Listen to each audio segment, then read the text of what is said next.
Hi friends, నేను మీ శ్రీనివాస్ని. ఈ video ఒకసారి చూడండి. మన జగనన్నను ఇరాన్కి ప్రెసిడెంట్ ఇరాన్కి ప్రెసిడెంట్ చేద్దాం అనుకుంటున్నాను. అభిప్రాయాన్ని తప్పకుండా కామెంట్ రూపంలో తెలియజేయండి ప్రజలారా. ఎందుకంటే మనకు అక్కడ అవకాశం ఉన్నది. మరి ప్రపంచ దేశాల్లో ఉండేటువంటి ప్రజాప్రతినిధులందరూ కూడా ఒక సర్వేని నిర్వహించి అది మన జగనన్నకే బాగా ఎక్కువ ఓట్లు ఇటువంటి వాతావరణం, ఇటువంటి ఘర్షణ వాతావరణం, ఇటువంటి యుద్ధ వాతావరణాన్ని ఎదుర్కోగలిగినటువంటి పొగోడు, ఎదుర్కోగలిగినటువంటి పులి ఎవరైనా ఉన్నారు అంటే అది ఒక మన జగనన్న.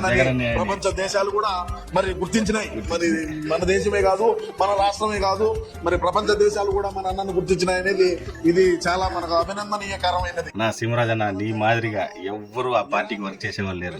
ఏకంగా ఇక్కడి నుంచి ఆంధ్ర నుంచి డైరెక్ట్ గా ఇరాన్కి తీసుకెళ్లిపోయావు. నా ఫోటోలు ఏందన్నా ఇద్దరు ఏం అల్కమీని మారినే ఉన్నాడు. ఆయన కూడా కమీని ఎట్లున్నాడు అట్లా ఉన్నాడు జగన్మోహన్ రెడ్డి. చాలా సూపర్ గా ఉంది. వీడియో మాత్రం ఎక్సలెంట్ చంపేసినావు నువ్వు. ఏకంగా జగన్ అని తీసుకుని పోయి ఇరాన్ ప్రెసిడెంట్ అయితే చేసావు అనమాట. ఇలాంటి ఎవరు చేయలేరు. అసలు వైఎస్ఆర్సీపీ పార్టీకి వర్క్ చేసేవాడు ఎవరంటే నువ్వే మెయిన్. అసలు నీ మాదిరిగా ఆయన ప్రెసిడెంట్ చేయడానికి, అంటే ఆయన ప్రధానమంత్రి చేయడానికి ఇంకా ఎవ్వరు కూడా ఇంతటి త్యాగం అయితే చేయలేరు అనమాట. నీ వల్లనే ఆ పార్టీ వృద్ధిలోకి వస్తుందని అయితే నా అభిప్రాయం అనమాట. మీరేమనుకుంటున్నారో కామెంట్స్ రూపంలో తెలియజేయండి. బాయ్.